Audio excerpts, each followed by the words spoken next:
open forum, Alhamdulillah, every Sunday at 5:15 p.m. And this week, inshallah, I'll be sharing with you on this topic, relaxation of movement control order and individual responsibility. And we have Puan Annie Zahura Abdul Aziz, fellow at Center for the Study of Sharia Law and Politics, IKIM. Assalamualaikum, Puan Annie. Waalaikumsalam warahmatullahi taala wabarakatuh, How are Mazlina. you? Alhamdulillah, I'm doing fine and well. Alhamdulillah. Good, alhamdulillah. So we'll be speaking on this topic. As you all know, people are already a bit relaxed on the movement control order rules, and we see that people start going out, and some of them even going out for holiday already. Travel And bubble. yes. So what have been Malaysia's government's approach on movement control order during the pandemic COVID-19, if you want to recall, before we go into the stage that we are today? Porani, would you like to begin with that? Okay, thank you very much. Bismillahirrahmanirrahim. Rabbi shrah li sadri wa yassir li amri wahlul 'uqdatam min lisani yafqahul qawli. Thank you again to Haja Mazlina for having me over to Open Forum for another episode, and also to our fellow listeners who are tuning in to Open Forum. Alhamdulillah, for being able to be with us inshallah this week. So as you have mentioned, Maz, actually we will be talking about the topic relaxation of the movement control order and individual responsibilities. So basically what you have just said about how now currently we are in a phase whereby SOPs are being relaxed gradually, and then we've been allowed to travel to places, inter-district travel, especially for the phase 2 and phase 3. So before this, we were not allowed to travel even inter-district. So, but now we have that luxury of traveling within the state and so on. So, and as you have known, Langkawi is currently a hotspot for local travelers because of travel bubble. But with this relaxation, it comes with the awareness that what we must play as individuals. So that is the reason why we are bringing up this topic this week. So back to your question, what have been Malaysian government's approach on movement control order all this while, especially during the pandemic, COVID-19 pandemic that started off last year. We know that the Malaysian government MCOs Malaysian government actually adopted a series of national quarantine measures implemented as a response to the COVID-19 pandemic. We started off in 18 March 2020 last year. So we are familiar with the terms like lockdowns, like MCO, EMCO, CMCO, and then RMCO, recovery movement control order. So all these terms are very much familiar among Malaysians especially. And the MCO measures includes, among others, restrictions of movement and also assembly of more than we were not allowed to actually have large gatherings and so on. And even international level is restricted, and closure of businesses, took place. Industry, factories were closed, especially during the early phase of the MCO. Government and educational institutions were also closed to curb the spread of the virus which causes COVID-19. And then we see the MCO was extended and relaxed to the different phases in between 2020 and 2021. We see that there were this conditional movement control order or Perintah Kawalan Pergerakan Bersyarat. And then we've got the recovery movement control order, which is Perintah Kawalan Pergerakan Pemulihan. So these several phases have been enacted nationwide, but other measures have been localized to individual states and also federal territories or smaller areas. And we now see that the MCO or the movement control order is currently included in the National Recovery Plan or Plan Pemulihan Negara or PPN, to which it was launched in June 2020. So as I have mentioned earlier, Mazlina, these measures is actually adopted by Malaysia is actually similar to the one adopted by other countries in other parts of the world. So it's not something out of the ordinary. It's not that we are the only country doing this with regard to the lockdowns and MCOs especially. We see that most countries in the world also implemented lockdowns and also movement control orders, especially during the earlier months of the pandemic last year, especially started February, January, March 2020, and so on. So even now, we've seen places or states like countries like New Zealand, currently imposing lockdown in Auckland because of Mm-hmm. the rising number of COVID-19. Even in Australia, we've got some areas are facing lockdown because of the rising number of COVID-19. So this Yeah. is not something which is unique to Malaysia. It's not something Mm-hmm. which is, special in Malaysian case. But then what the government is doing is actually making it to suit the current condition in Malaysia, in terms Right. of the rising number of cases, the population and so on. So when we talk about this, we need to understand that MCO started off in 18 March 2020, and then it was ended in on 3rd of May 2020, and then everyone felt slight relief, especially during one of those times when we had zero Yeah. case, and there were no Yeah. case reported, and Mm-hmm. everyone was happy and so on. But then Yeah. it came up again, Another and wave. yeah, Mm-hmm. another wave. We've got phase 1, phase 2, phase 3, and and people also said there was a phase 4 in that wave in that. So basically Mm-hmm. it shows that COVID-19, it is something which we must constantly be wary of. The virus is something which is, we must be alert of this. So we cannot Mm-hmm. let our guards down, especially with Yeah. regard to this. So Right. this is one aspect that we must be alert of or be aware of, Mas. Right. Thank you very much for, recalling the moments, so the terms that we've been quite used to already, like you said. But from your observation, Bonani, and your Mhm. understanding, what are some of the impacts of the movement control order on the society in general? Okay. Um, it's basically, we cannot deny that the movement control order does leave impacts to the society. I must, especially when people were not allowed to, or people were restricted from going out from from their houses and so on, especially during the early months of when the first wave, yeah. So businesses were shut down, and especially when it comes to the economic impact, it was felt.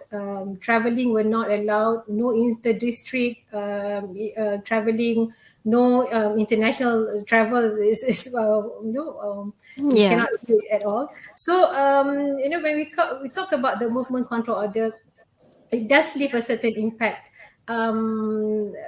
with the rising number of cases, especially when we are at home. What we do is, we're trying to make sure that everyone in the house, all right, Mm-hmm. they have their roles and responsibility to make sure that they safeguard themselves. If they have to go out, all right, they must Mm-hmm. make sure that they follow the SOPs and so on. So Right.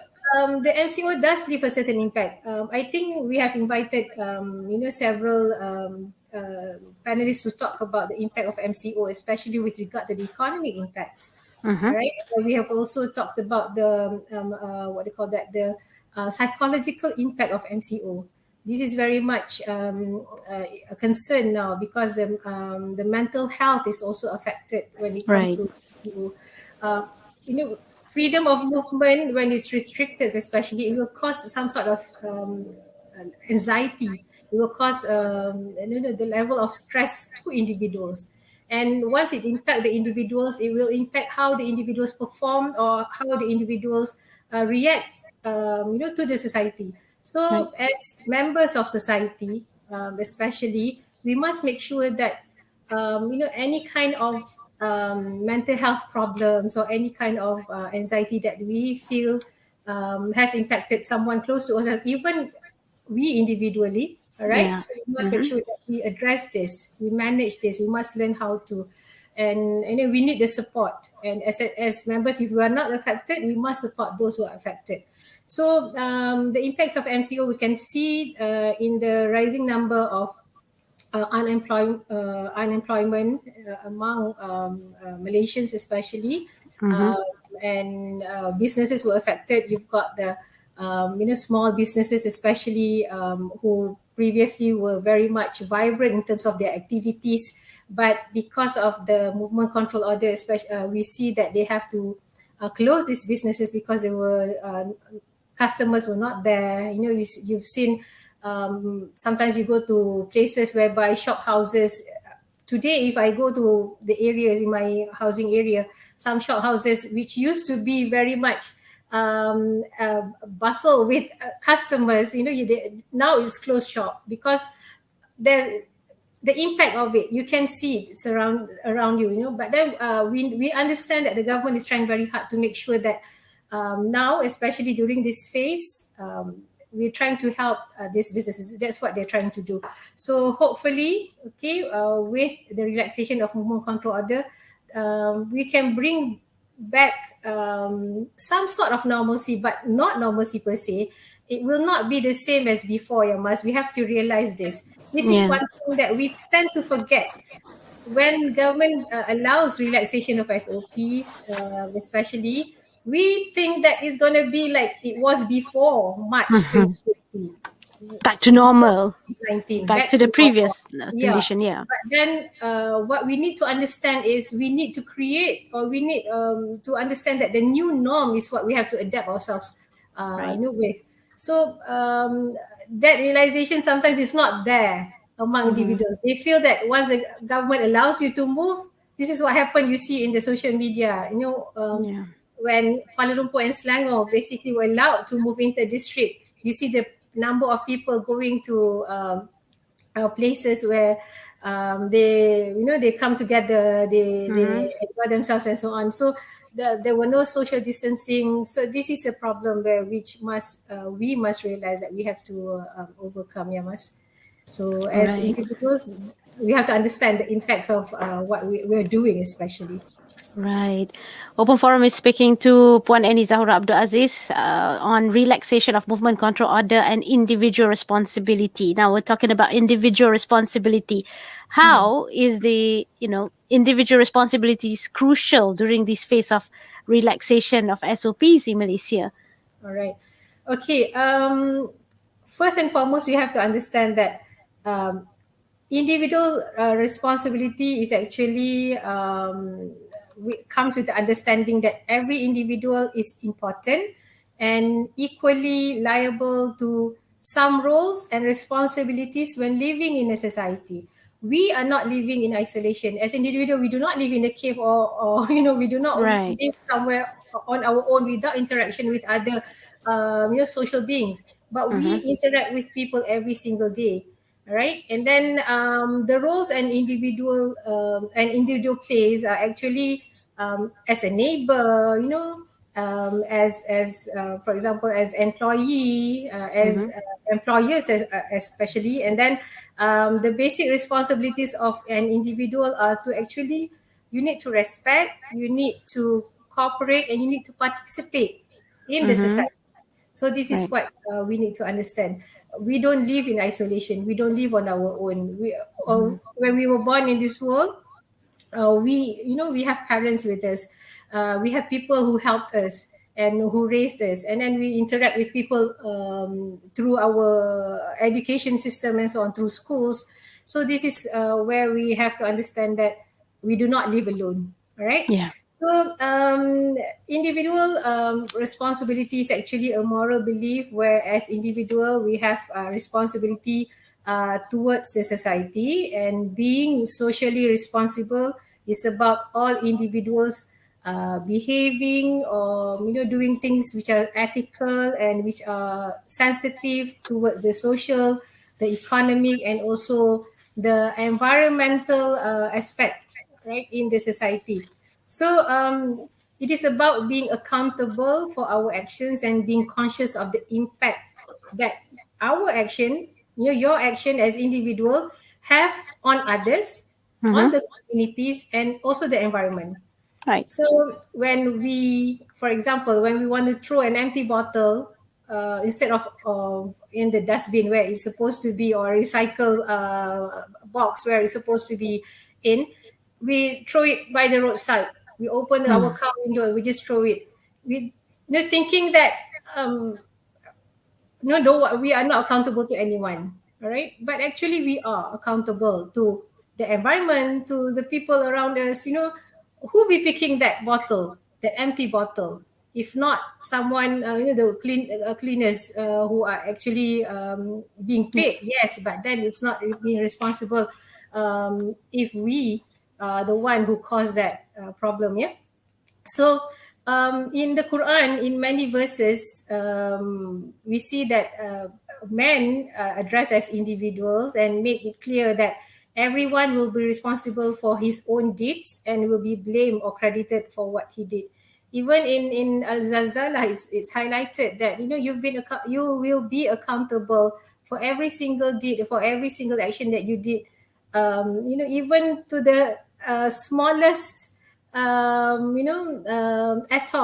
All right. So this is how the small scale of your action, even the tiniest scale that even you can't see with your eyes, will be accountable for, especially during the akhirah. Yeah. So we have to understand that man has social character. We have to understand, not man. I'm not talking about men as in men only. I'm Yeah. talking men and women. All right. Human have social character. Okay. Mm-hmm. Mm-hmm. And we know that our life is based on the interaction and communication between people, and we share things with people.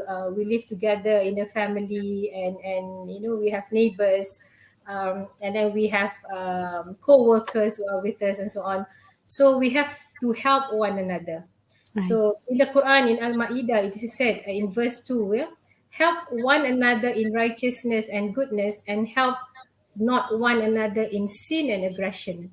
So this Mm-hmm. is the verse in the Quran. So it's about individual responsibility towards another individual, right? And then towards not just another individual, but then towards other creatures as well. Right. And so with all this that have been said about individual responsibility towards himself and the society, so how does this relate to our Mm-hmm. relaxation of SOPs and movement? Um, Most importantly, it must be noted that Yeah. all of these measures, especially the MCO, the SOPs, the regulations, the policies, were actually taken into consideration with people's lives and welfare in mind. Okay, so it is to protect the well-being of the society in general and the individuals that are part of that society. It is designed, it is created to actually take care of us as a society as a whole. Yeah. So economic consideration, economic factors were taken into account.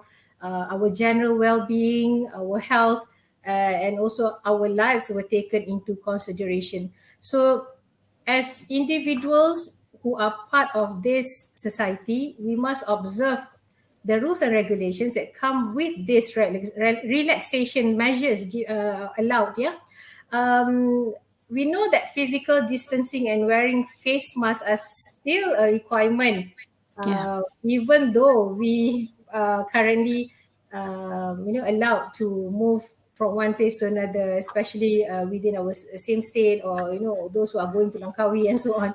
And I think in October there will be many more travel bubbles allowed Mm-hmm. for people to actually help the economic sector, the tourism sector, yeah, with the aim of helping people who are affected by the pandemic.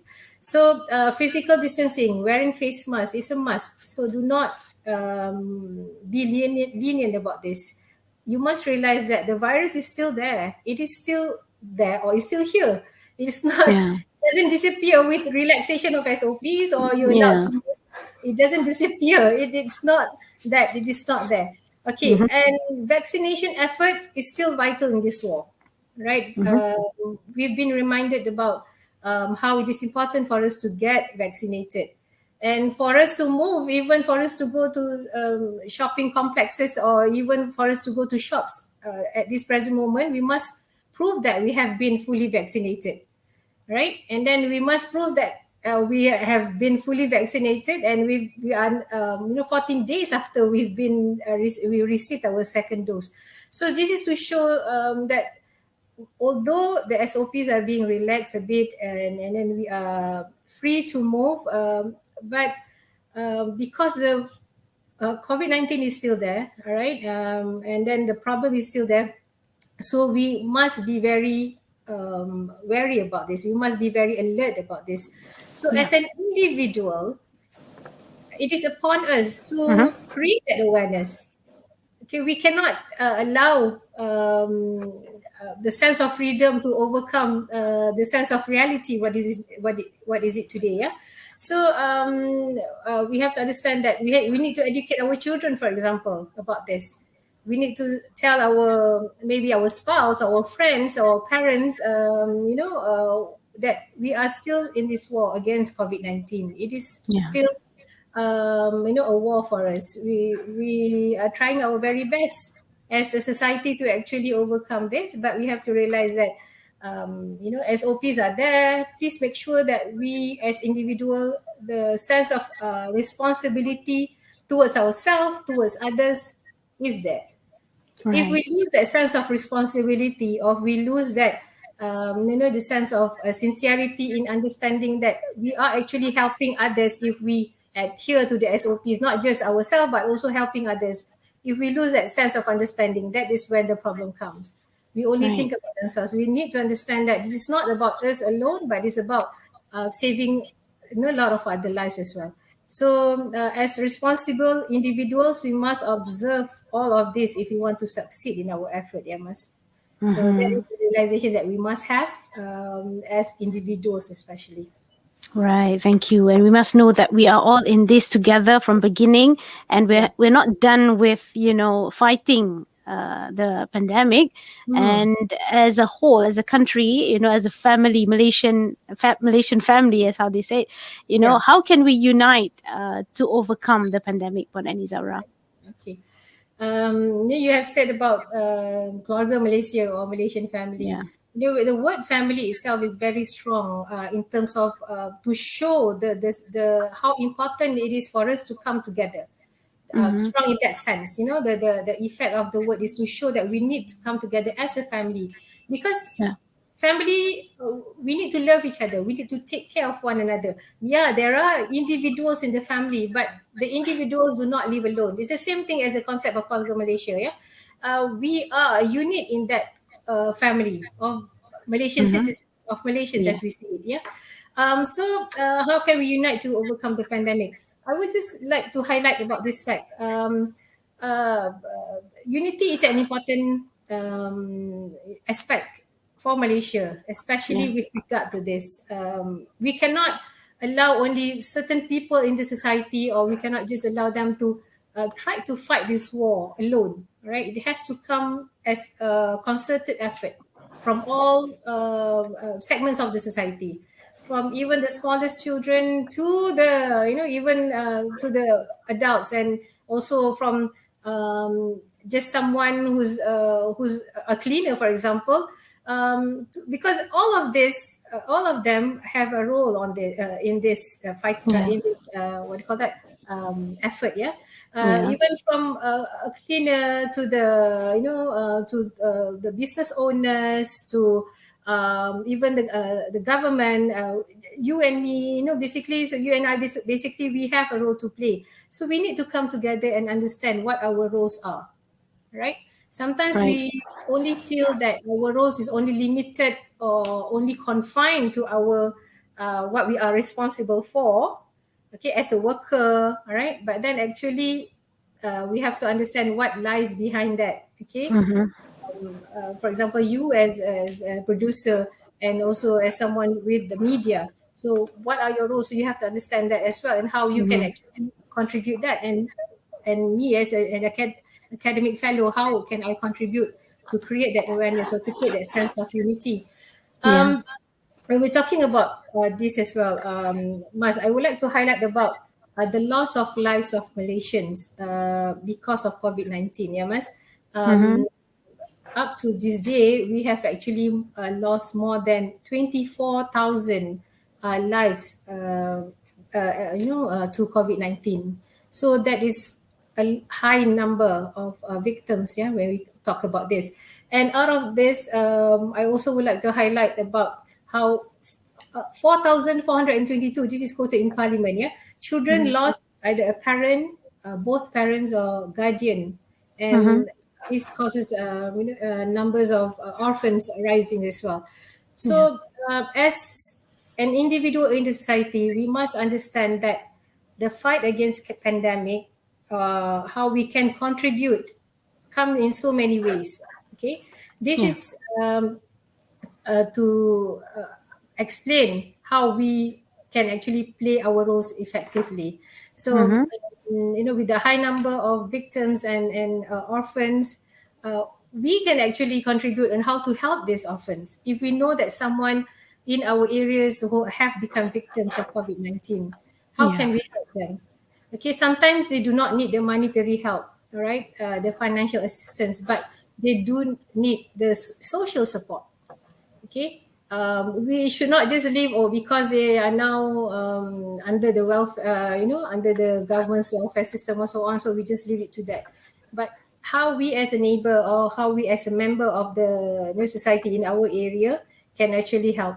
And often, I think there are many programs now are being introduced to actually help orphans, but we as individuals, we must know that we also have a role to play, Yeah. and if we know that our family members are actually victims of, not victims in terms of, Mhm. they become orphans because of COVID-19. This is how we can actually play better roles or closer Yeah. roles with regard to this. Yeah, so, Mhm. as a society, we need to come together. Mas, this is to realize that there are so many responsibilities. There are so many things that we can do, right, in our own Yeah. capacity to actually contribute and actually to help with this, Mhm. efforts in Yeah. addressing the issue of COVID-19. Is this just for us to find out what Yeah. we can do, what is the best way that we can contribute as individuals and also as members of the society. Eventually, we have to learn to live with COVID 19. But of course, all these rules, SOPs, as you said, certain SOPs need to be remained for us to be vigilant of this pandemic, right?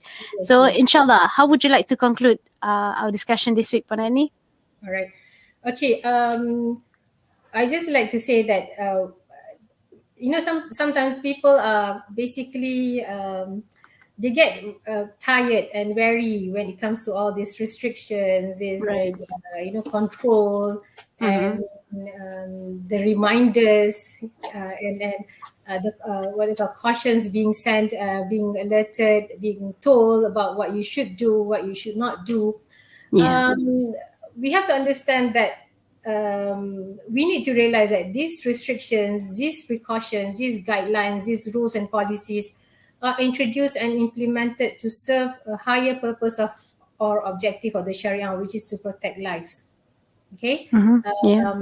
the principle of maqasid sharia, right?